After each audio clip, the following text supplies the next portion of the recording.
Dear colleagues, ladies and gentlemen, good morning, good afternoon, or good evening, subject to where you are.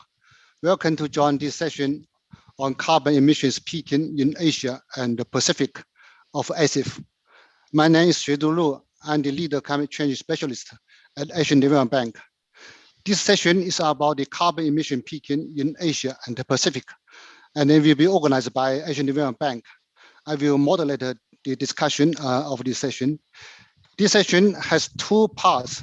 Part one is related to the global trend of carbon emission peaking and neutrality, while part two is about the country efforts of East Asia to achieve carbon emission peaking and neutrality. We hope that this session will inform the audience of the global trend of carbon emission peaking and neutrality, and the greater efforts by countries to achieve the goals, and also the challenges countries are facing and the needed support of countries, in particular developing countries. We are pleased to have Dr. Sujata Gupta, Director, Division of Sustainable Infrastructure, East Asia Department, Asian Development Bank, to deliver the opening remarks. Dr. Sujata, floor is yours. Good morning and good evening to all participants. On behalf of the Asian Development Bank, it's my pleasure to open this carbon emissions peaking in Asia and the Pacific session. A very warm welcome to all of you and a special thanks to our distinguished speakers, Ambassador Chung, Professor Zhang, Ms. Levine, Kate, and Dr. Kuriyama. As you may know, the UK COP26 presidency has called on world leaders to accelerate climate action, to come forward with more ambitious, nationally determined contributions, and to set out zero targets and long-term plans to achieve them, and introduce policies that would make these targets a reality. So last year, the People's Republic of China announced that they would aim to achieve CO2 emissions peaking before 2030 and carbon neutrality before 2060. The PRC government is now taking further actions for achieving these targets. And this one commitment by the PRC will make a major difference to global emissions. We also note with appreciation that Japan and the Republic of Korea have also announced in October last year that they will achieve carbon neutrality a decade sooner than China, that is by 2050. And this will require them to fundamentally change their long-term reliance on coal-fired energy, invest multi-billion dollars in green infrastructure, clean energy, electric vehicles, etc. The other good news, in February this year, the United States officially rejoined the Paris Agreement. The US then went on to announce its intention to achieve carbon neutrality before 2050 and considered tackling climate change as a priority issue, such that it was in the forefront of its domestic and foreign policies. So with all these announcements, almost 2/3 of the world GHG emissions are covered by net zero commitments. And this political global momentum to address climate change is indeed very promising. The COVID-19 pandemic has led to unprecedented economic and health crises, which pushed many countries onto a negative economic growth, and as a result of which global greenhouse gas emissions decreased significantly in 2020. But now with the widespread distribution of COVID-19 vaccine and the pandemic being managed, the world economy is recovering. And this is a critical moment. It is extremely important to avoid the return to a business as usual practice that will only lead to rebounding of greenhouse gas emissions. The international community should work together and ensure that the COVID recovery is green, inclusive, low carbon, and resilient. Now, carbon neutrality is not easy, especially when it's going to be a global phenomenon. It requires massive resources, financial as well as physical. So just to give an example, with the propagation of renewable energy and electric vehicles, demand for lithium and copper will increase almost exponentially. So this requires the supply of raw materials to achieve the net zero target are available. And so far, the investment of time and resources to ensure these raw materials availability has a challenge that we will all face globally. Therefore, I look forward to hearing from our speakers the major challenges and the proposed solutions in reaching carbon neutrality.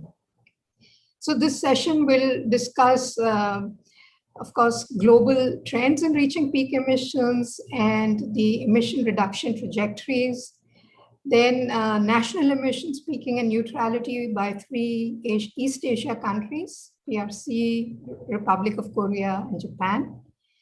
And I'm sure that we will gain insights from these presentations on carbon emissions peaking and neutrality.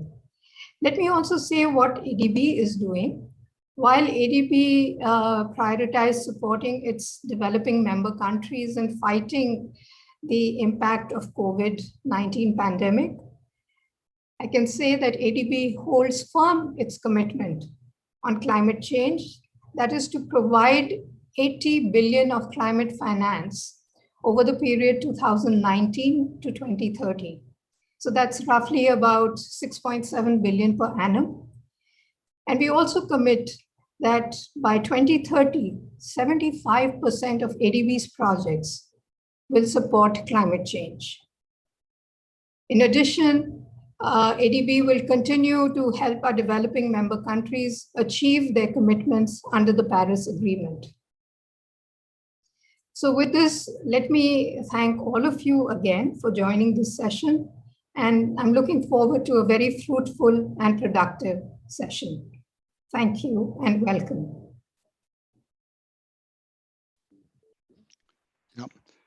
Thank you, Dr. Shraddha, for your welcome and also for setting these tones of this session.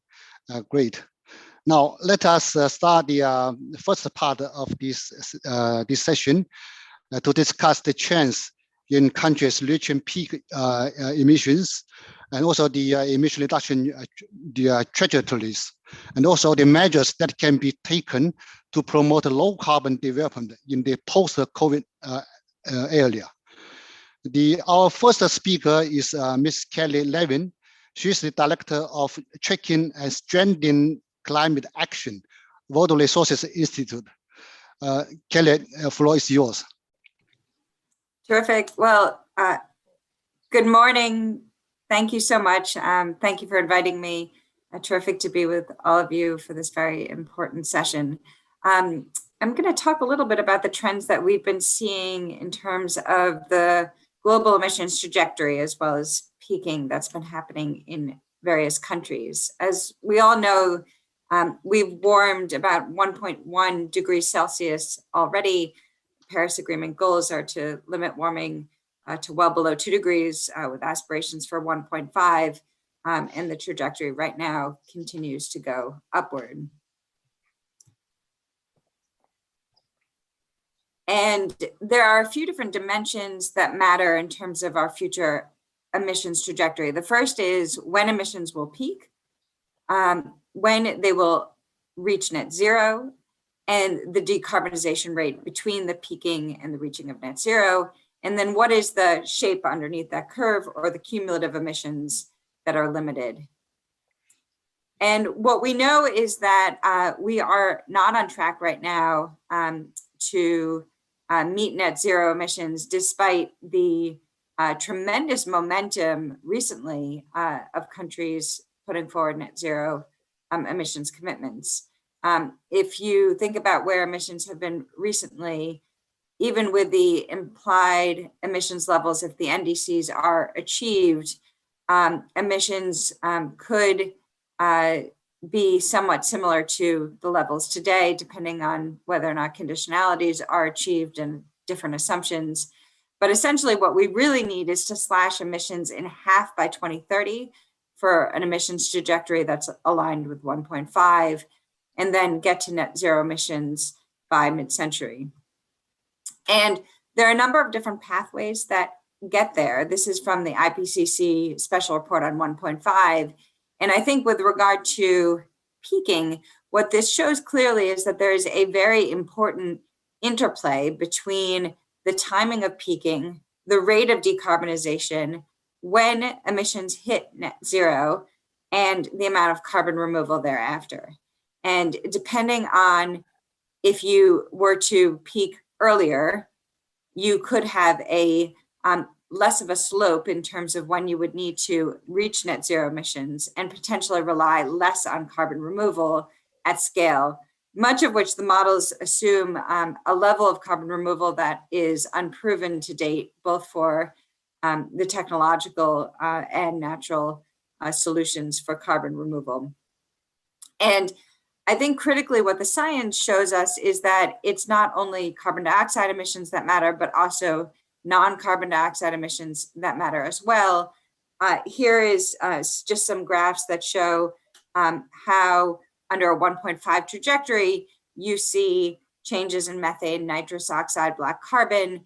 And the methane probably here is way too conservative, because what we do know is actually that a lot of the models don't have some of the latest solutions there, but that it is important not to only look at carbon dioxide. When you think about the science in terms of when globally we need to meet net zero emissions, this is from the IPCC 1.5 report, which shows that for scenarios that limit below 1.5 with a 50 to 66% likelihood, you're achieving net zero carbon dioxide emissions around 2044 and all Kyoto greenhouse gas emissions around 2066. For 2 degrees, you buy yourself a bit more time, but given the aspirations for 1.5, due to the catastrophic impacts of that extra half a degree of warming, one would want to focus efforts around this timeline.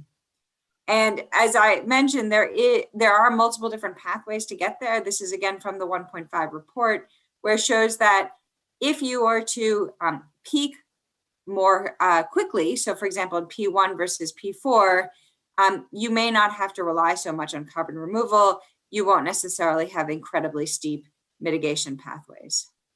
And here's just another vision. This is from Cristiana Figueres et al.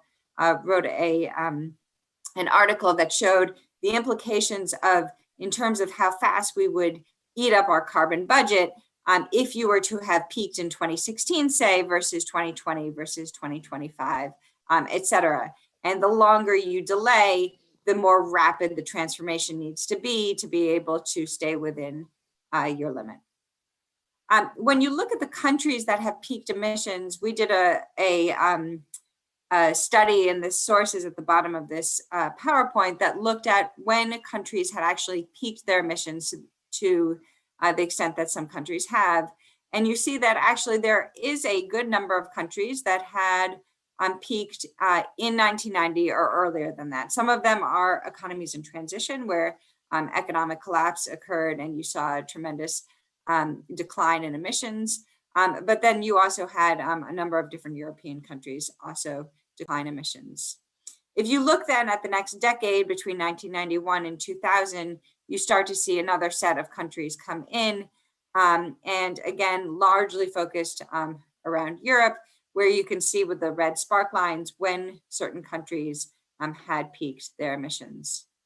Zooming forward a bit more through 2010, you start to see Brazil, for example, come in with 2004. This includes land sector emissions.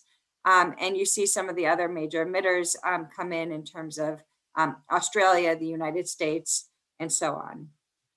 If you look at the initial set of NDCs, there are also commitments that imply a peak by 2020, as well as a peak by 2030.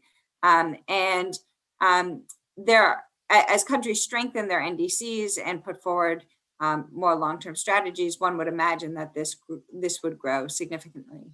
So as you can see, just putting these numbers together, that over time, we've seen the number of countries that have peaked grown quite significantly, growing from 19 in the 1990s up through 57 by 2030. That would be covering 60% of global emissions that would have peaked by that time.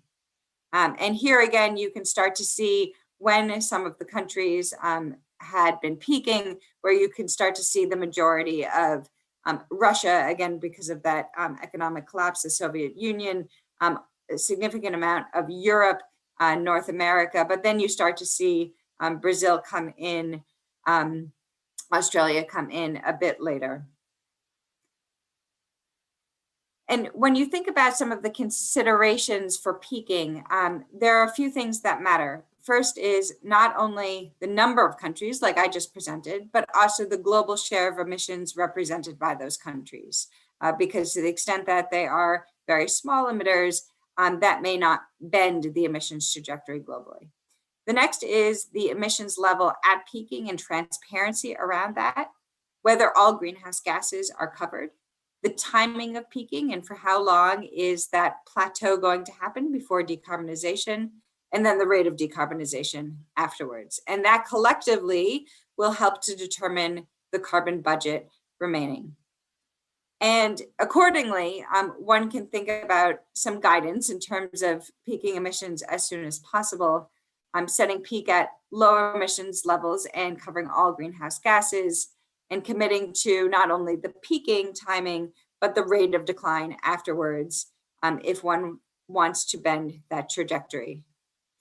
And just in terms of my last slide, just a few considerations. Obviously, countries are going to reach peaking at different times. There's no one time that every country needs to reach peak emissions given the science, but globally, we do know that we have a decisive decade in front of us in terms of being able to meet our Paris Agreement goals.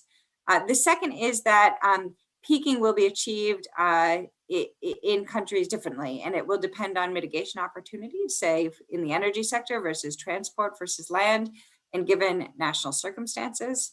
And the longer that one stays at a plateau and the higher the emission levels are, the faster that decarbonization rate would need to be to limit the emissions. So let me pause there. Thank you again for inviting me. It's terrific to be with you, and thanks for this very important session.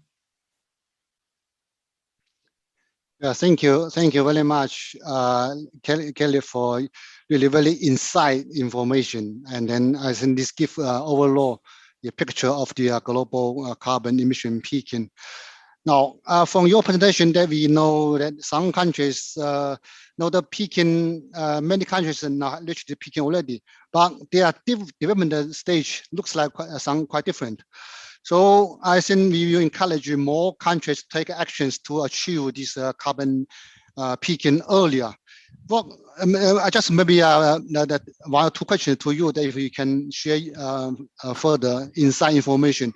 So one is what key factors that for countries to achieving this carbon emission peaking? What kind of, is technology or policy or something else? Number two, what the advice that you can offer to those governments that they have not yet reached carbon emission peaking? Thank you.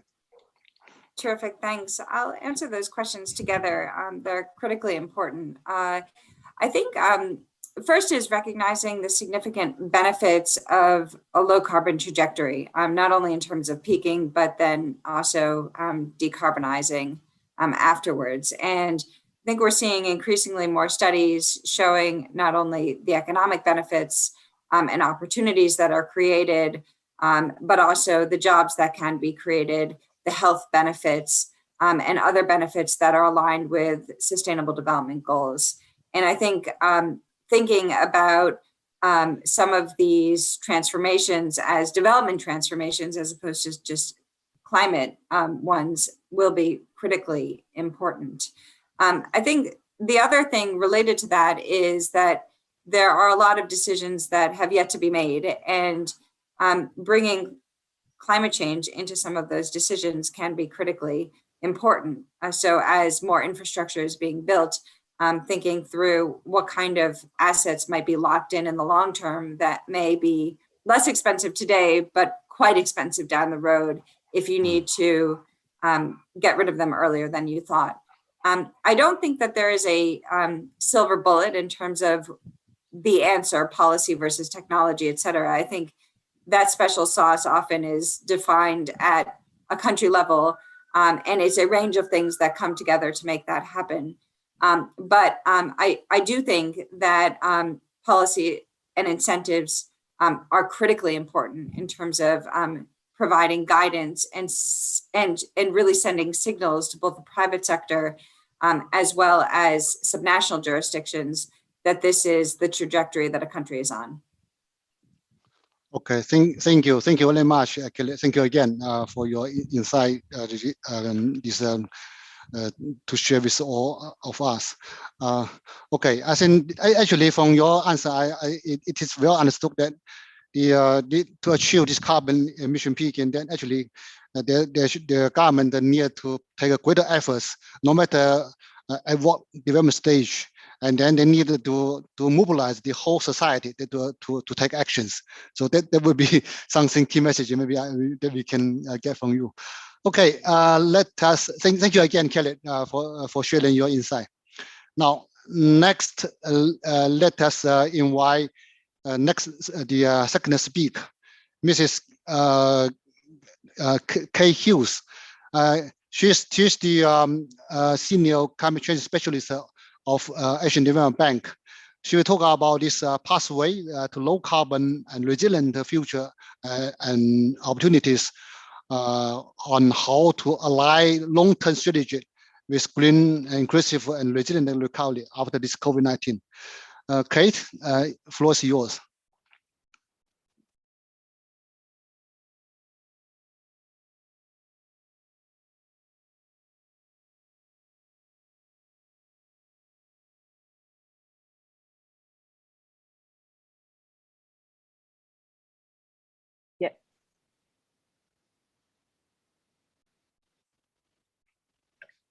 Thank you, Joydu, and good day to everyone. You know, as my fellow panelist Kelly mentioned, we're not on track to reach the goals of the Paris Agreement. And now we find ourselves having this conversation in the context of an ongoing pandemic.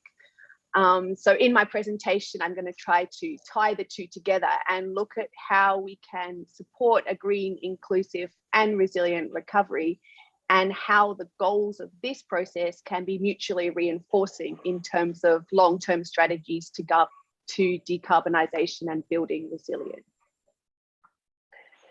You know, I'm sure we all know COVID's dealt a devastating blow to the region's economy and its people. Everyone's been affected. There's a lot of statistics around, but for example, according to analysis by the World Bank, 120 million people worldwide have been driven to extreme poverty in 2020 due to the pandemic. And around 60% of these live in our Asia and Pacific region, and the numbers set to rise. But all these challenges are happening while the urgency of climate change remains, as we're discussing today. And it's not a future phenomenon, it's being felt now.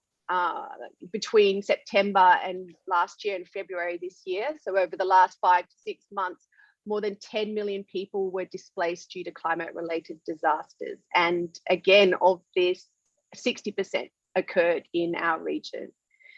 So really the key question is, how can we learn from the COVID crisis, and how out of this terrible pandemic are we able to think about not just building back better, but really looking for opportunities to transform and do things differently. Can we ensure that we can take a long-term view to recovery so that, yes, we address our immediate problems in terms of getting people back to work, in terms of stimulating economy, but that we do it in such a way that we start to transform the way we do things and drive these shifts that we need, that we're discussing today, towards peaking emissions, towards low carbon development, and also look at holistically addressing other intersectional problems such as rising inequality and gender inequality. Last year there was a lot of discussion around the short-term reduction in emissions as a result of the worldwide shutdowns and reduced mobility from COVID. And there was various numbers put out, but the International Energy Agency reported that global energy-related carbon emissions fell by almost 6% in 2020, which was the largest drop since largest annual drop since the Second World War. However, the way in which those reductions were achieved, I think everyone would agree that they're not sustainable. We can't continue worldwide shutdowns. We can't continue reduced mobility. And as we saw from the GFC, they're short-term reductions, and the bounce back after the GFC, there was a significant bounce back in emissions, and we're already starting to see that from the COVID crisis and the stimulus activities. So as economies start to reopen, energy-related CO2 emissions, for example, are expected to rise by 5% this year, mainly due to a rebound in demand for fossil fuels. And more than 80% of that projected growth in coal demand will be from Asia. So this recovery is really a critical juncture for us in terms of how we can address climate change and recovery from COVID together, and really create this unique opportunity to drive transformational change. Unfortunately, despite all the discussion about building back better, about green recovery, about sustainable recovery, so far to date, we haven't seen that really translated into action. Some analysis that's been done as of January this year, it looked at 15 trillion that had been spent in rescue and stimulus spending, and found that only 30% of that spending had relevance to environmental issues. And then on the other side, as we discussed, we have countries gearing up to submit, or they already have, or they're gearing up to submit revised NDCs, update their climate targets ahead of COP26 at the end of this year. And under the Paris Agreement, countries are also encouraged to develop and communicate their long-term low greenhouse gas emission strategies. So how can we leverage these processes that are already ongoing in countries as part of recovery and use it to direct stimulus spending in the right direction? And for this, I think the most critical thing is this long-term view. Despite the scale of the crisis and the problems that countries are facing, we need to try to avoid focusing on quick wins that favor our business as usual approaches, and things such as rolling back existing policies for short-term gain. And while it's critical that we need to do to jumpstart economies, we need to get people back to work, we need to look at the recovery as an opportunity to do more than that. We need to trigger investments, and we also need to think about accompanying policy changes that will reduce the likelihood of future shocks, increase society's resilience to these shocks when they happen, and start to lead to this new economy that's suited to a carbon-constrained world. We know that the potential for the green recovery is there, but we need strong long-term planning and strategies to drive it. And again, for example, to show some of the analysis that's being put out, one assessment of the potential for green recovery made by UNEP cites that if COVID recovery is used as an opportunity to pursue decarbonisation, there could be a potential to reduce 2030 emissions by over 25% in the optimistic scenario. So what are some of these aspects of designing a green and resilient recovery? What's needed to actually facilitate it? So I think one of the first things to look at is examining exposed vulnerabilities. You know, what have we learned from the crisis so far? Where are the pockets of vulnerability in society? Which countries were hit and how? And this can help us both in terms of identifying potential activities that we need to do as part of stimulus, and also in terms of criteria for assessing and prioritizing spending, and putting resilience and building resilience across all systems at the center of recovery. One of the second lessons that I think applies to both COVID and ongoing climate action is this importance of cooperation between ministries. You know, often in the past and still, climate policy, NDCs, setting targets, looking at emission levels rests with the Ministry of Environment. But then the Ministry of Economy and Finance are responsible for the overall development planning of the country. And same with the COVID recovery planning. These are the ministries that are responsible. So how do we foster this cooperation between the ministries and ensure that we take this whole economy approach to both the COVID recovery planning and long-term strategy development? The third is that we don't have to start from scratch. You know, there's already so much work ongoing in terms of NDCs, in terms of national adaptation plans, long-term strategies. So how do we leverage them in the recovery process?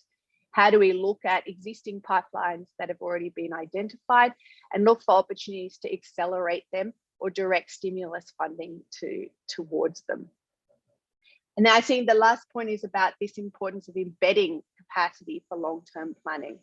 You know, if we take this long-term approach in terms of designing COVID recovery planning, we need to build that capacity so that it's a dynamic process, so that we update the planning as the assumptions are tested, as new technologies develop, as new sources of financing arise.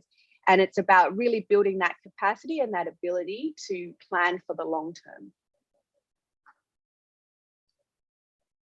As a first step, disseminating this thinking, and ADB last year put out a knowledge product, and in it we proposed an assessment framework for looking at how you can bring together these two discussions on climate and decarbonisation and resilience, and also COVID recovery measures.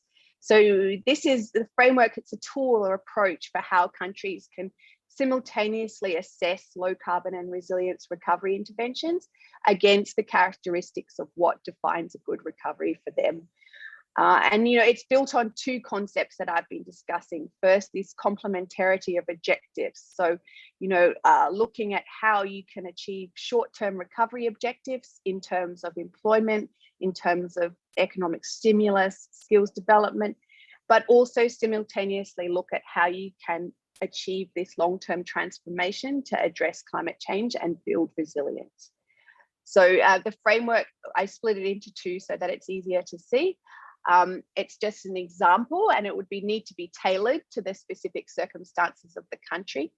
But it shows us how, if you bring together these two sets of objectives and take a whole of economy approach, you can start to look towards these long-term transformation goals. I'm just going to skip that one. So just to draw some parallels, I think, between that COVID recovery process and long-term strategies, which my fellow panelists will discuss as well. You know, the approach to developing a long-term strategy is about articulating a vision and mapping out feasible pathways to this economy-wide transformation. So it will help countries deliver on the goals of the Paris Agreement, but also look at how to maximize socioeconomic benefits.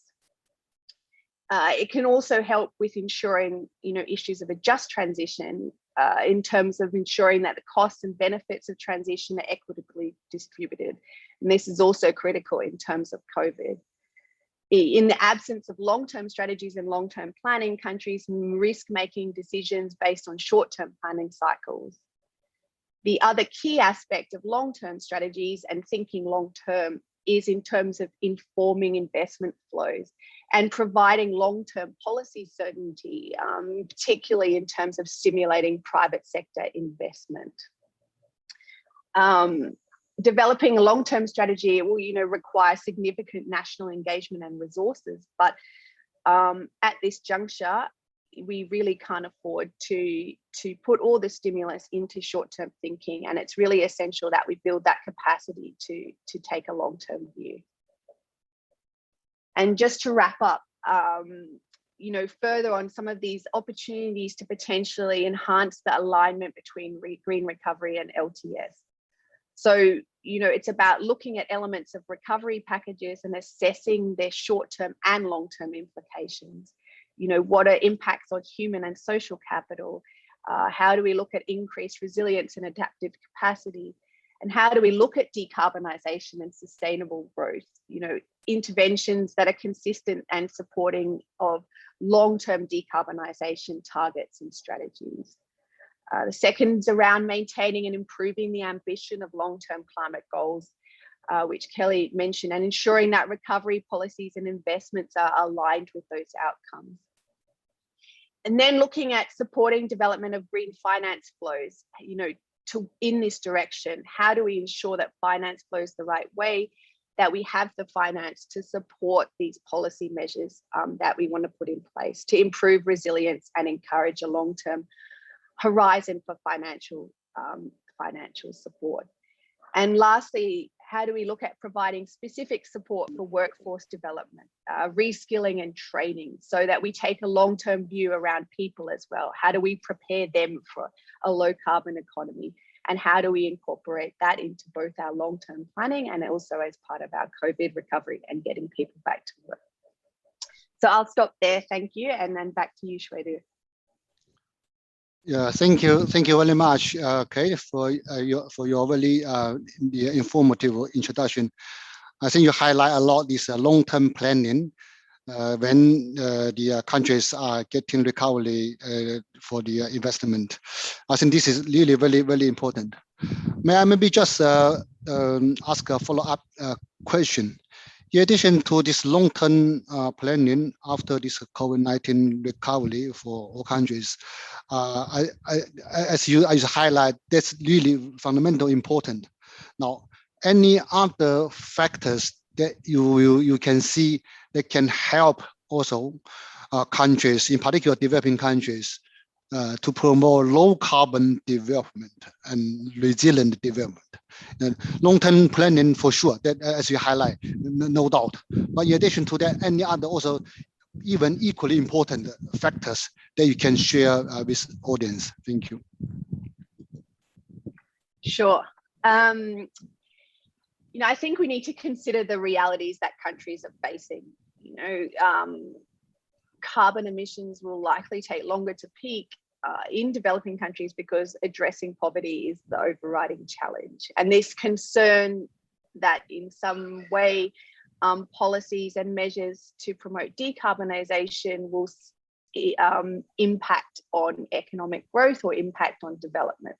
So I think the importance of not just looking at climate goals in isolation or recovery goals in isolation. We need to talk about climate-informed development, not climate plans. Issues such as just transition in long-term climate planning. How do we ensure that the costs and benefits of it are equally distributed? How do we ensure that we take people with us on the journey? And further to that, it's about breaking out of the institutional silos, right? I mentioned interministerial cooperation, but there's also, this whole of economy approach also requires bringing together stakeholders from different sectors, where one particular sector may have done some really good long-term planning, an energy sector plan or a transport plan. How do you bring that together and take that holistic view so that you can build in other sector priorities and build in other development priorities with that? And then I think the other thing that I mentioned is about embedding this capacity for long-term planning. It's a really difficult process, particularly in the current context with COVID, where there's so many immediate and very drastic impacts and needs for recovery. So how do we embed capacity for long-term planning so that it's not just a one-time thing, that it's part of building how the country does climate informed and dynamic development planning for long term on an ongoing basis. Yep. Okay. Thank you, Kate, for sharing additional information. I fully agree. So actually, it's a very complicated process, and we really need some holistic solutions. And of course, the capacity building for many countries are quite important, so that the country has strong enough capacity to bring the whole society, whole people, and then to not only develop their economy, but also address climate change at the same time. So I guess with this, then we can move to the next part of this session. The next part will be the country presentation of East Asia. Now, let me first invite the Professor Zhang Xiliang from China to discuss, to talk about the China's this carbon emission peaking in relationship with the carbon market. Professor Zhang Xiliang is the director of the Institute of Energy, Environmental and Economy, Tsinghua University. He also he's also the leading expert in the carbon market design, the national carbon market design of China. I believe that he can share a lot inside information on really how to use this carbon market as tools to achieve the goal of the national the climate change mitigation. Professor Zhang, floor is yours.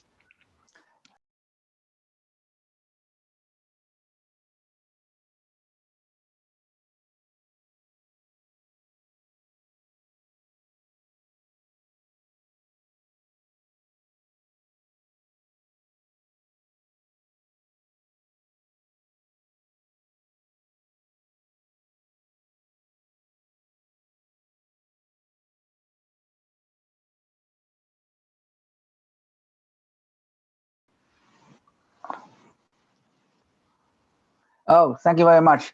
Thank you very much, Dr. Li, for invitation for me to attend to this very interesting session. So my good day. So my talk is about the role of the carbon emission, the national carbon emission trading system in achieving China's new climate goals. I call it new climate goals. So I will try to, okay. So now I think recently the Chinese government has already updated his nationally determined contribution. So and formulating, I call it new climate goals. So including the peaking the carbon emission before the year 2030, and also reducing the carbon, intensity. I have some. Okay, let me see. Okay, so how to manage it? Can you share PPT? Yeah. The PPT is okay.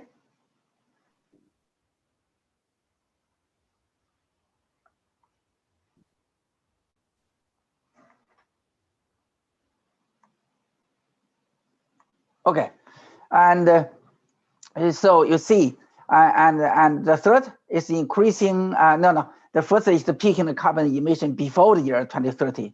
So the previous national NDC is about the peaking the carbon emission around year 2030. So there is a change, and also including reducing the carbon emission per unit GDP by more than 65% relative to the level of the year 2005. The previous number is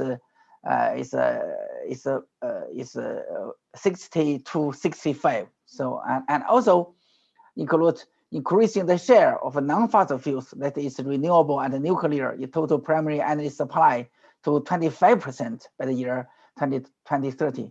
The previous number is 20%.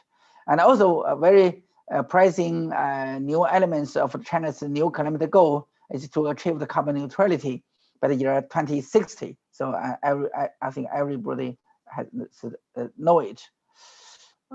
So I can't move the slides. So I can't move. Oh, okay. No, it's okay. Okay. Okay. So now, so we had recently, so we use our model to model the trajectory of China's energy-related carbon dioxide emissions. So in line with the China's new climate goals. So you can see the energy-related CO2 emission in China can peak between the year 2025 and 2028. So the amount of the energy-related CO2 emission is about 10.5 billion. So and also in the year 2025, so there is approximately 20% of reduction and relative to the peaking level, and also so to achieve the carbon neutrality around around the year 2060. So this is the curve. So we use our model, the new model to generate such emission trajectory, and to achieve so such a carbon emission trajectory. So and the China's energy system needs to experiment radical transition. So you can see now the coal consumption should be peaking right now, and after the year 2025, so there will be a reduction slightly, but after the year 2030, there will be a radical reduction. So in the coal consumption, the oil consumption also needed to peak around the year 2030, and the natural gas consumption also needed to peak around the year 2025. So you can see in the future the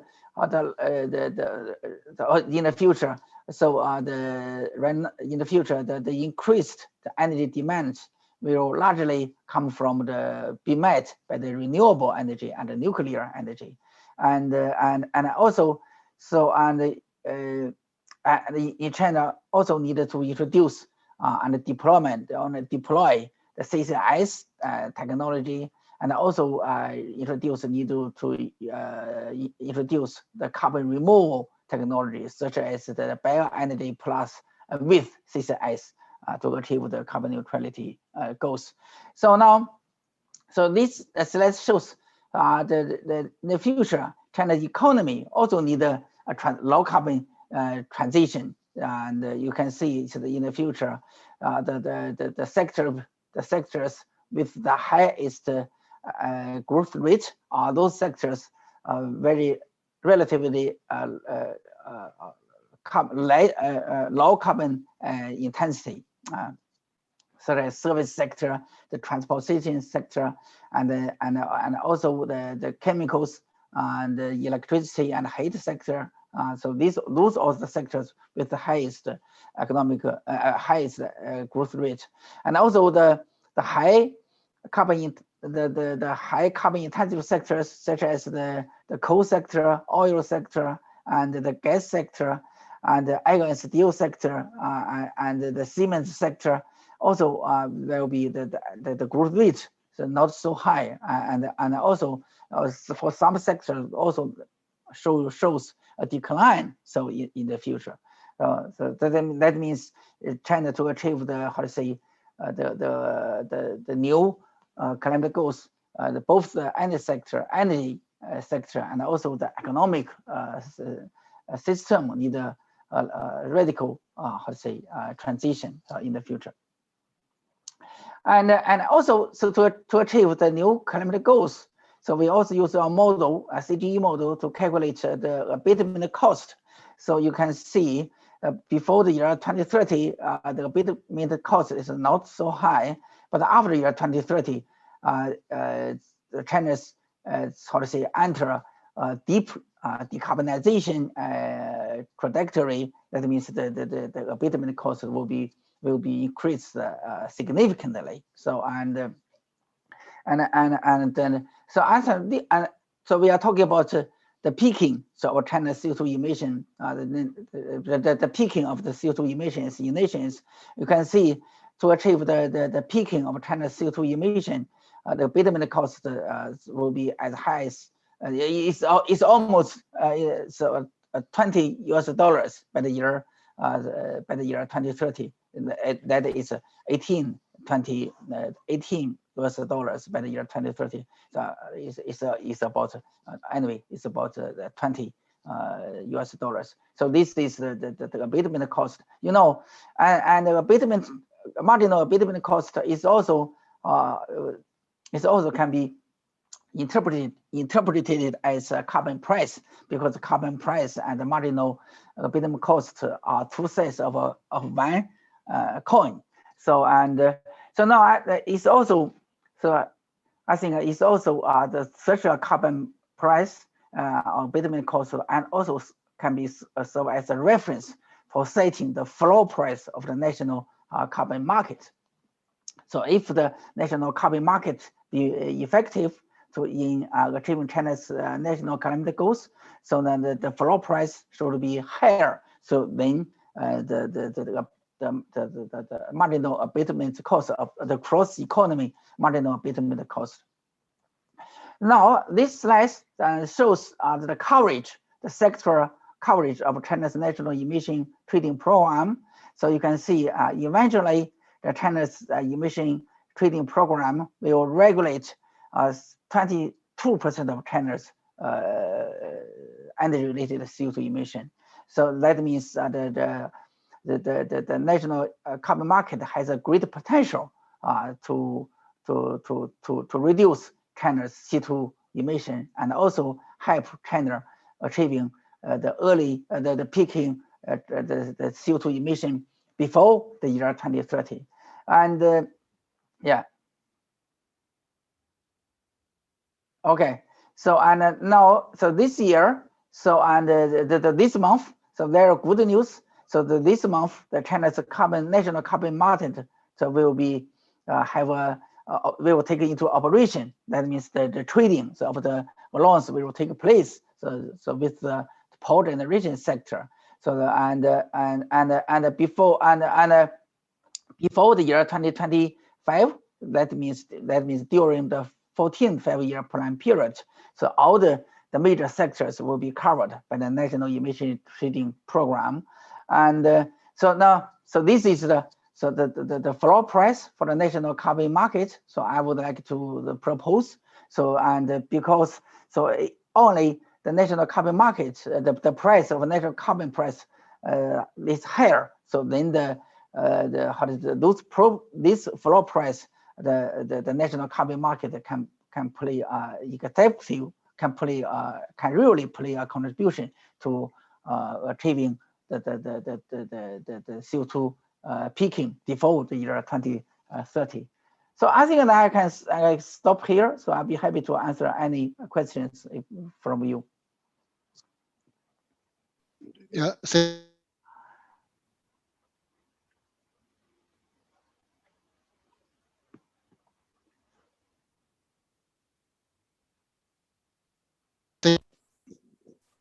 Okay. Yeah. Can you hear me? Yeah. Okay. No, thank you very much, Professor Zhang, for your presentation. And I think we will we will do this question and answers after all the 3 presentations have been delivered. So then we will immediately move to the next presentation. Next presentation will be the Dr. Akihisa Kuriyama.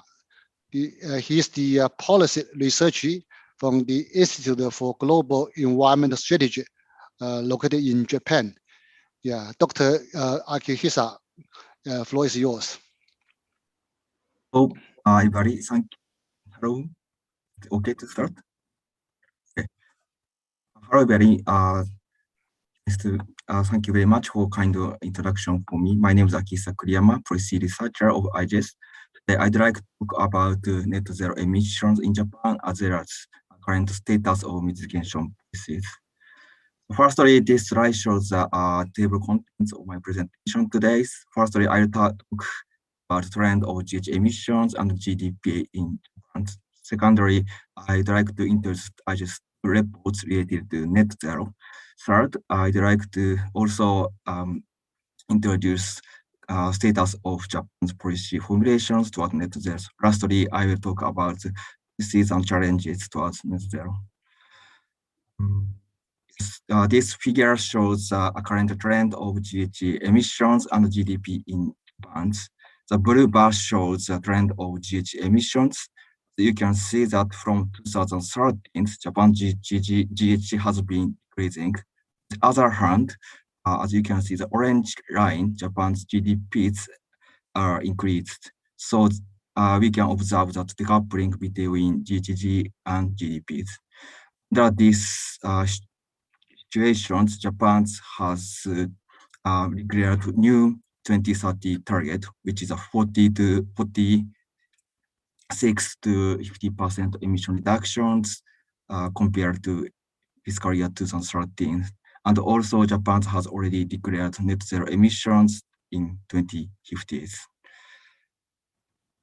From here, I'll talk about IGES reports about net zero emissions. Firstly, this slide shows findings of scenario comparison studies about 80% emission reduction. So this is not there about 80% emission reductions.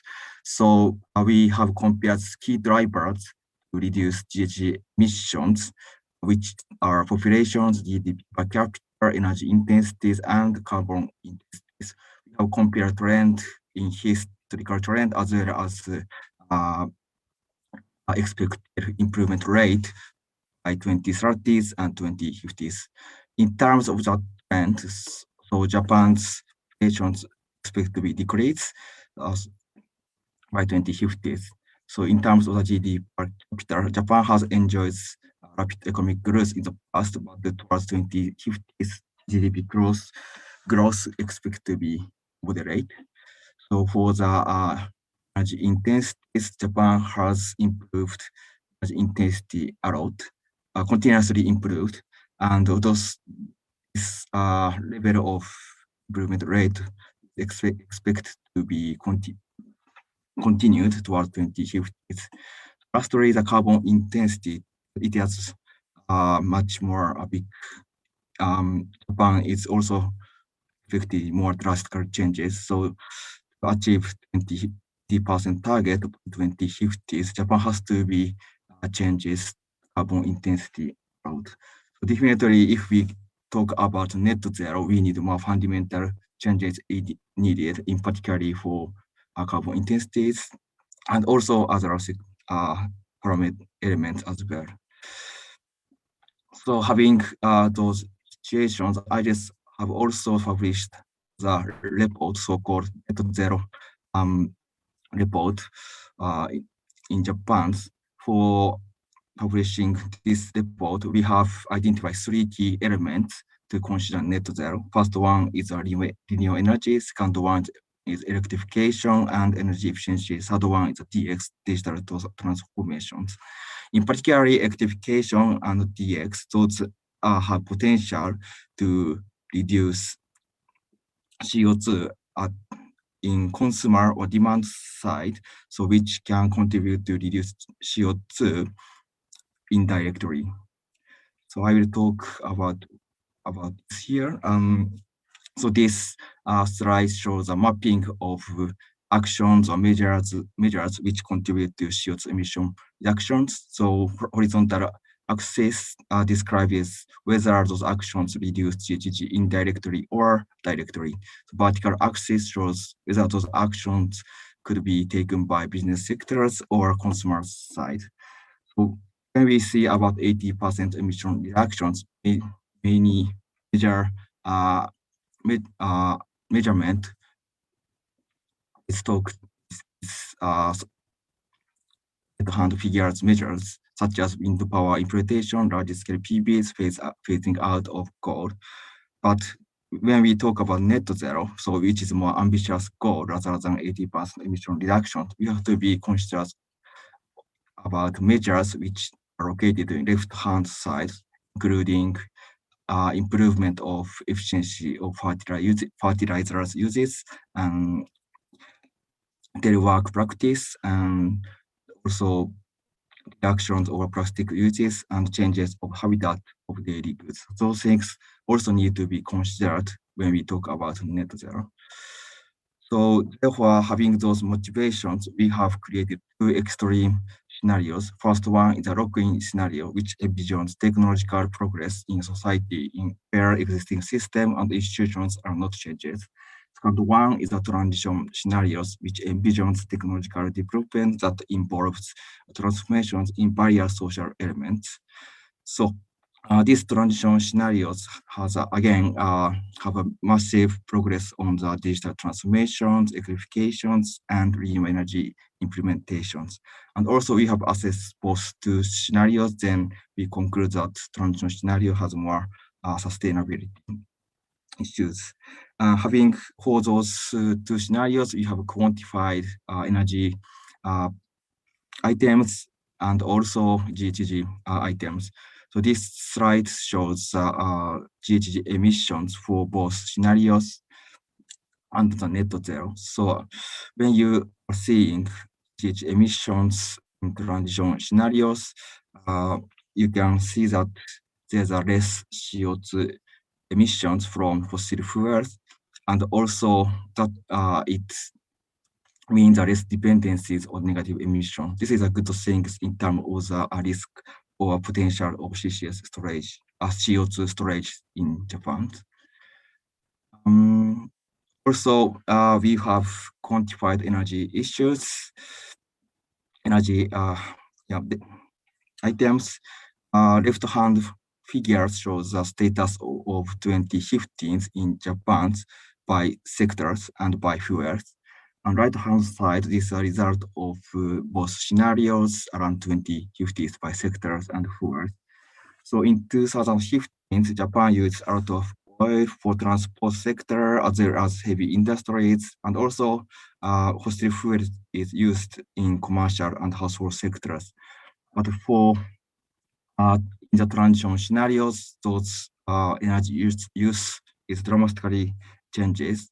So many energy is supplied by electricity, not only buildings, commercial and household sector, but also manufacturing sectors. So of course, those electricity is supplied by non-fossil fuel power sources, such as renewable energies. And on the other hand, lock-in scenarios uses a lot of fossil fuel. So this means that lock-in scenario uses CO2 captures technologies a lot. So then from here, I would like to talk about status of Japan's policy formulations. As you know that in 2016, Japan has submitted first NDCs, which describes 26% reductions by 2030. And 2019, Japan has submitted long-term strategies, which describes 80% reductions. But last year, we have big changes. So in October 2020, Prime Minister Suga has declared net zero emissions by 2050, and also this April, Prime Minister Suga also announced a new 2030 target, which includes 46% reductions against 2030 levels. So under this initiative, now new energy basic plan is under considered or developed, and which will be published coming summer, next summer.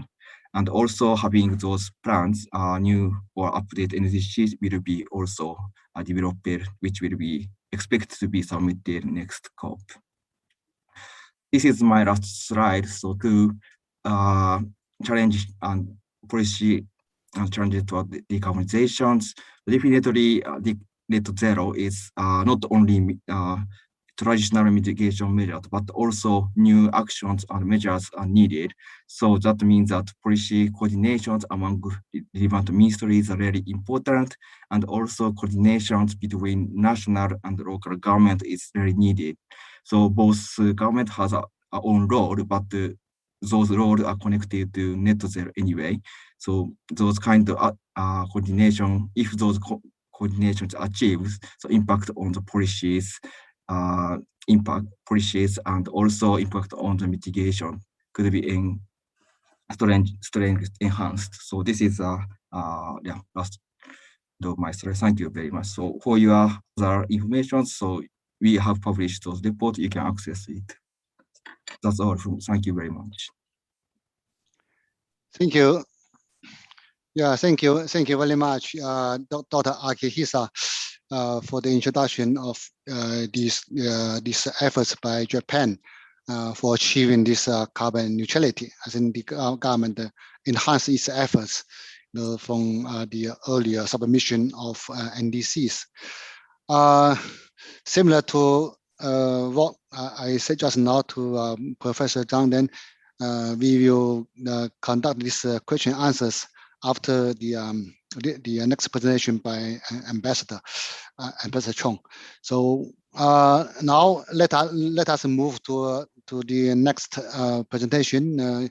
The Ambassador Ruokpong Chong. He's the board member of Ban Ki-moon Foundation for a Better Future. So he used to work in UN as the DG at the UN Escape, and also working in the government for a long time. So he's also a long-term negotiator of UNFCCC. So I believe that he can share very inside information on these these efforts for achieving carbon peaking and carbon neutrality. Yeah, Ambassador, the floor is yours.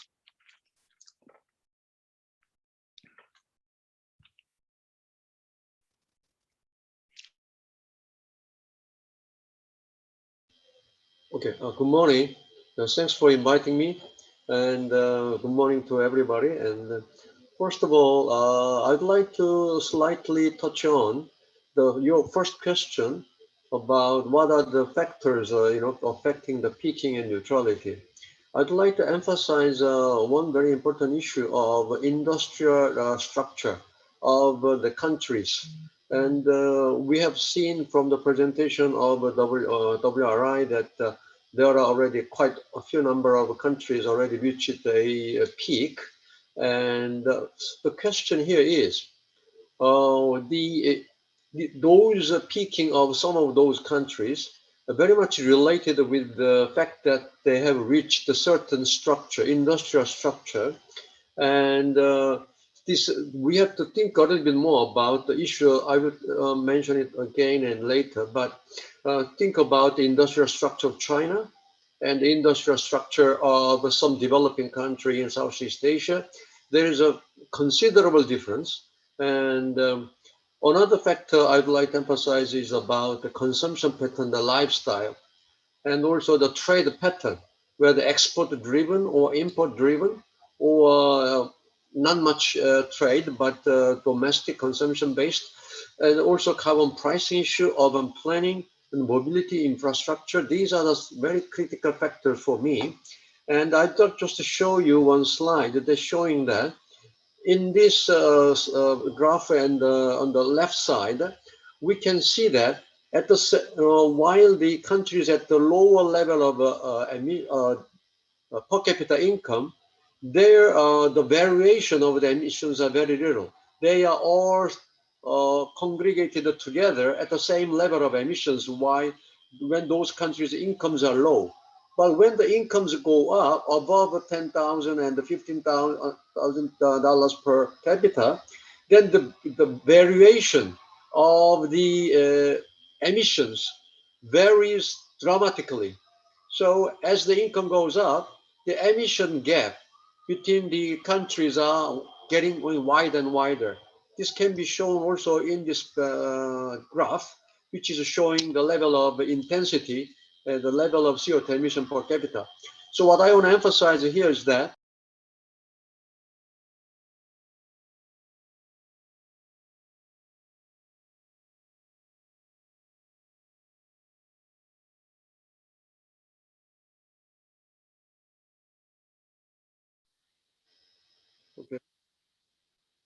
Okay, my main point is that we cannot only think about the statistically that the certain countries have reached a certain level of peaking. But when the incomes go up, then there's another possibility that the income, the CO2 emission might go up, as the countries here are showing. So these are the dangers we have to be reminded of. And then I'd like to talk about the factors affecting the peaking and neutrality at the global level. The factors I've just mentioned are the factors for country level. But the reason why I'm talking about the global level is because the reduction in one country does not mean that it is a reduction at the global level. The reason I'm saying this is there's a ballooning effect and the relocation of emission, especially when we are looking at the emission reduction success stories. We usually look at the European cases like UK, Denmark, and many countries in Europe successfully reduced 22, 40, 50% during last 30 years. And we usually think that it is a success story that can be replicated by many other countries around the world. But in fact, there is a certain kind of a dilemma. The dilemma is that the emission reduction in European Union has been, in fact, at the global level, has been relocated to China and to Korea. And so there's no guarantee that one country's reduction can be translated into reduction at the global level. That is very clear that if the main basic problem of our accounting methodology is based on production-based emission. The production-based emission is very much misleading. We have to look at the consumption-based emission as well. Looking at only, I will show you, this is why I will show you another paragraph. This is the paragraph, the graphs. This is a case of Korea, but this is a case of Sweden. One of the most dramatic case, where even though the Sweden's emission has been reduced, but this much has been imported. So almost 40% of the Swedish emission is imported. Even though Sweden has successfully reduced like 20% or something, but in fact, the reduction is replaced by the import of the trade. So when we look at the emission reduction or peaking or carbon neutrality, only using only the data from production-based emission data, I think collectively later, we will have a very different conclusion, which means that the reduction in Sweden does not mean the reduction at the global level. It has been simply replaced by the increase of production or emission in certain countries like China or Vietnam, where the newly manufacturing industry has been relocated to those countries. So this is another danger. I will show you this graph about how the blue blue color means that, like China, for example, this is a Chinese case. China has been cited that the emission has been growing dramatically, but in fact, Chinese consumption-based emission is lower than production-based emission. So in fact, Chinese data, the data from China, in fact, include the data consumed by the people in Europe and the United States. So we know when we have to think about the global peaking and global carbon neutrality, we cannot wholly dependent on the data based on production. This is the one point I'd like to very much emphasize, that otherwise all the data will be misleading us. Okay, then I will look at briefly comment on the case of Korea. Last December, Korean government has actually it was last October, the Korean president has announced its commitment for carbon neutrality. And then Korean government has announced basically 4 strategies basic strategies for carbon neutrality. Number one is a decarbonization of economy, promotion of low carbon industrial ecology, just and fair transformation toward the carbon neutrality society, enhancing institutional foundation, such as green budget and the carbon pricing, things like that. And then these are the basically four strategies announced by the government. And unlike the case of China and Japan, I don't think Korean government has yet has any kind of a very clear modeling about the carbon neutrality and the carbon peaking by 2030 and 2050. I don't think we have already that kind of a modeling available in Korea. But frankly speaking, the critical technology for me, for Korea, I think is that we have to think about carbon capture and storage, as well as R&D. And also, even though I didn't mention it here, I think it is not a Korean case, but maybe I will move on to the next slide. But before I move on to the next slide, I'll just briefly tell you that Korea's NDC for 2030 has been now is a 24.4% reduction from 2017. And still, unfortunately, Korean government is not talking about peaking yet, and they've been already still projecting that Korea's emission will grow and grow until 2030 without mentioning about peaking. So this is the current situation of the Korean government strategy. Let me move on to the final slide about the real challenges. We have to think about not only the major countries like China, Japan, Korea, or European Union or United States, but we have to think about the countries of developing countries. And then whether these are the real question, whether it would be really possible to have, for those developing countries to reach carbon neutrality, whether they have the capacity or the technical capacity as well as the financial capacity as well. So these are the real, very serious questions for developing country. And for me, I think we have not done enough research on whether it is possible to reach a certain level of welfare while completely decarbonizing the economy itself. I don't think we have done that kind of research. I don't think it is available. It is a huge unanswered question. We have to be very frank to acknowledge that it is an unknown territory. We have not yet studied on it. No country yet reached a certain level, like a developed country status level through decarbonizing strategy. So this is an unknown territory. But basically the direction is that we have to move away from short-term quantity of growth towards a long-term quality of growth through carbon pricing, ecological tax reform. I think these are the long-term policies we can think about.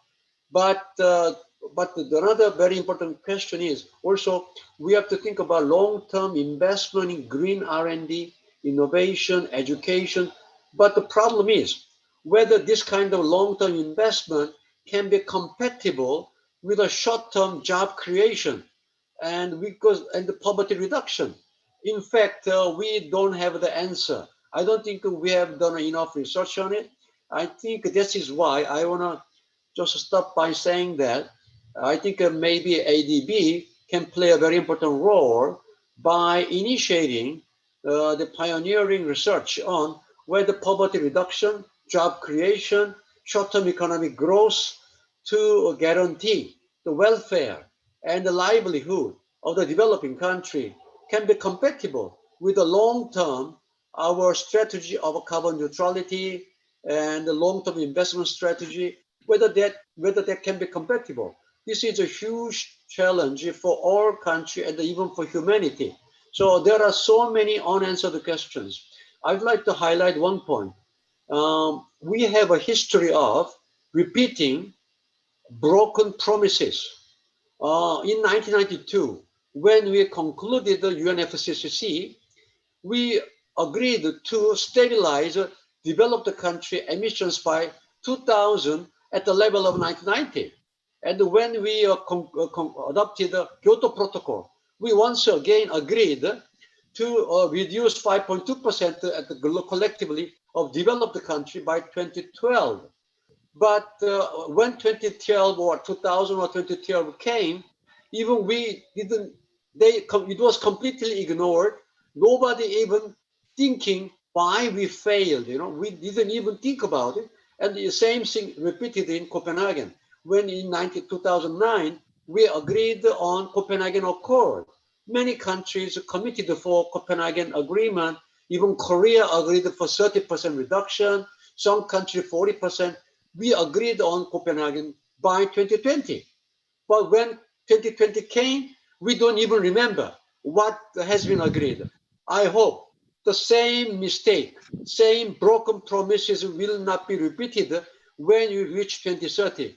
The reason I'm saying this is because the case of the success story of European Union of reducing 20% during the last 30 years it cannot be replicated by all countries. It is simply possible because European Union has relocated their industrial production to China and Korea, not because of the consumption reduction. When you look at the case of the consumption reduction in European Union, it is around 10 or 15%. It's not 20%. Even the UK, 41% reduction in UK. But if you look at the consumption-based emission in UK, it is only 16, 17%. So what I'm saying is that reduction or going to carbon neutrality is a tremendous challenge. It is not easy at all. It will be a completely different game. We cannot simply, we cannot be just satisfied that we have done 20% reduction in European Union. This is a reason that we can be very comfortable feeling that, oh, we can continue and we can reach carbon neutrality. I don't think that that's the same case. There will be huge different games we have to play. So we have to think more seriously about coming down into how we can reach it. So there are huge questions, many questions unanswered. So this is the one point I'd like to emphasize before we simply believe that we can reach carbon neutrality so easily as we've done before. Okay, thank you. I will start here. Thank you very much, Ambassador Chong. I think you raised really or highlight something really very, very important, these elements. In particular, that the international community should not forget what have been committed, what have been agreed. So I think that's quite important. I do agree to what you highlight. And then just now you also mentioned that Asian development can lead for those efforts.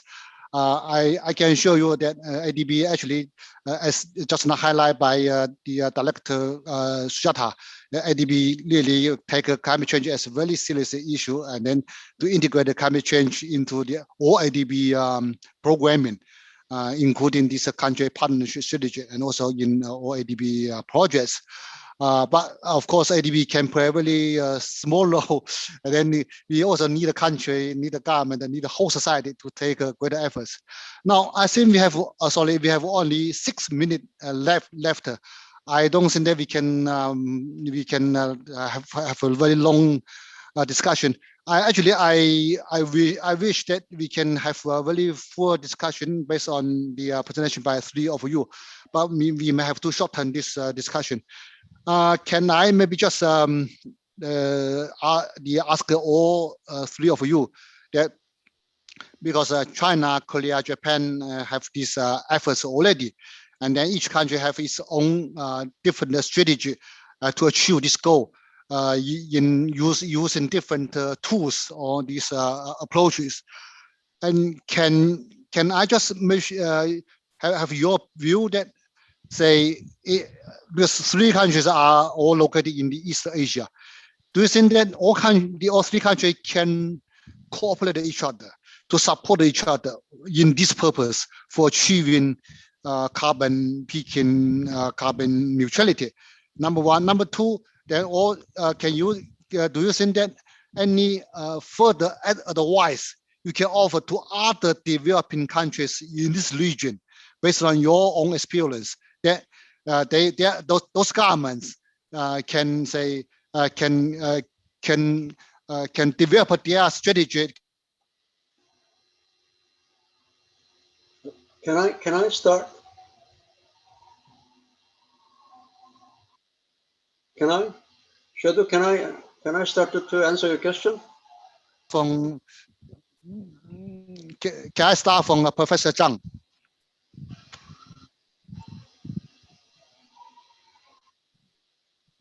Okay. So thank you very much for the questions, Dr. Liu.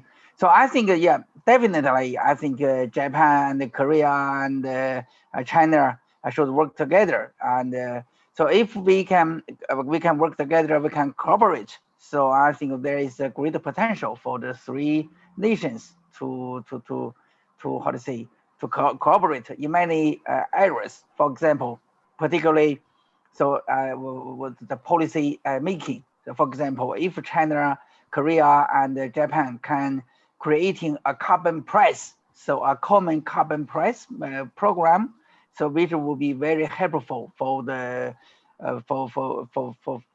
for the deployment of the renewable energy technologies, and also particularly the transition so of the power system. And also I think there are also some experience and the lesson can learn. So in terms of the efficiency improvement.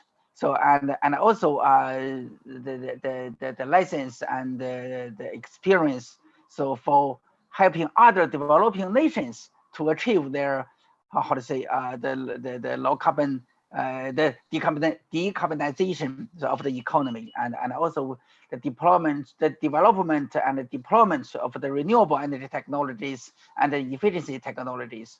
And I think now, so if according to my working experience, because I'm heavily involved in the legislation of the China's the legislation of the climate change legislation, for example, the renewable energy law and the national carbon emission trading program development. So I think maybe for the other developing nations, it's very important. The first is to set up the legal framework. So for example, the renewable energy law, the energy efficiency law. So it should be very important for those nations to really to cut the CO2 emission, to pursue a how to say a high quality growth, so as Mr. Chung mentioned. So okay, so this is my just for this moment. This is my answer to your question, Dr. Liu. Yeah, thank you, Professor Zhang. Akishi-san, Dr. Akishi-san. Thank you very much. So yeah, owing to the internet connection, I can have only first question, so I'd like to respond only first one. So in the other project, I have searched a number of patents in several countries. So I found that the number of patents related to decarbonizing technologies in the three countries are relatively high in the world. So this means that those three countries have potential to contribute to promote decarbonization in terms of technology contributions. So therefore, those three countries could be kind of innovations hub to contribute to decarbonized or net zero societies, in particularly for technologies related to renewable energies as well as hydrogens and those things.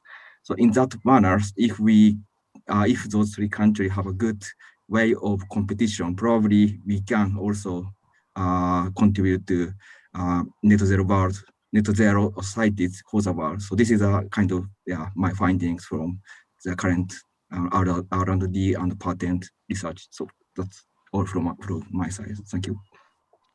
Okay, thank you. Ambassador Chong.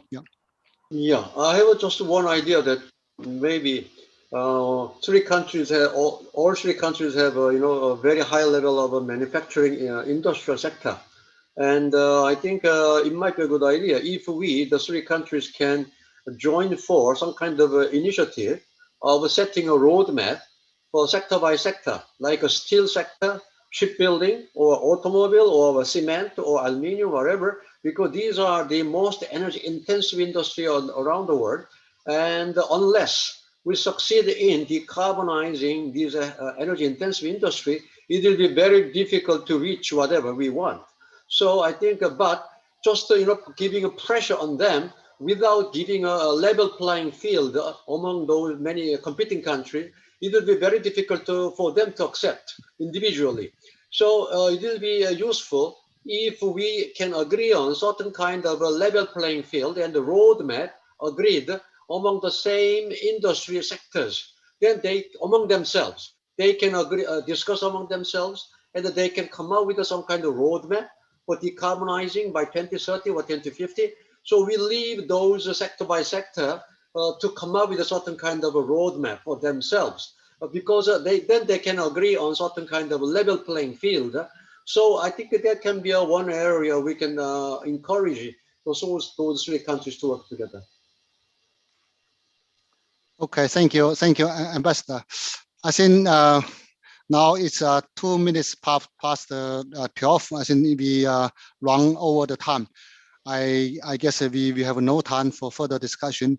So maybe I will just close this session. Originally, we want to do a summarize of this session, but since it looks like no enough time to do this, but later on we will prepare some summary for the session, and then we can later on we use some way that to share of this as part of this ACF summary that to public. And I also saw some questions from audience. I think also I don't think we have time to answer all of them, but I guess maybe we can pass the questions to our speakers, and then to ask them if there's some this link by email. Then maybe we can do that. We will see if we can answer all those questions from audience.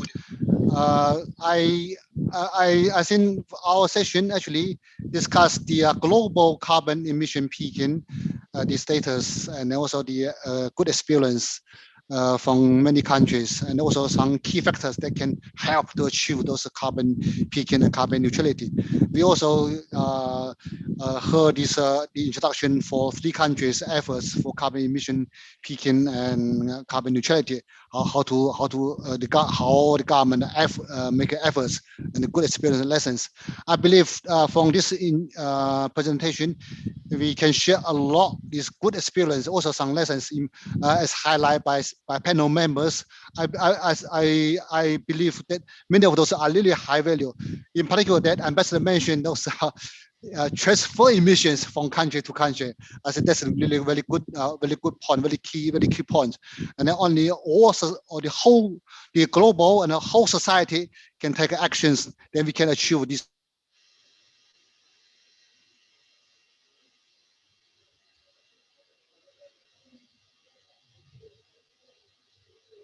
I lost your sound. To share your these insights, to share really your wisdom, and then to public. I believe then all the audience can benefit a lot from your presentation, and then we will be happy to upload your PPT with your permission, that to share with public. Then this is really kind of knowledge sharing. ADB also encourage this knowledge sharing. And I would also like to thank this ADB, the ACF secretariat to support this virtual meeting. Without their support, I don't think we can do as such. I also want to thank Sujata, the director of the division of infrastructure, for setting the tone for this session, and also my assistant Ellen to help me. Thank you all. So this session, I would like to close this session, and then have a good day to all. Yeah, thank you. Okay, thank you. Yeah. Thank you. Thank you. Bye bye. Thank you. Thank Bye-bye. you. Bye-bye. Thank you.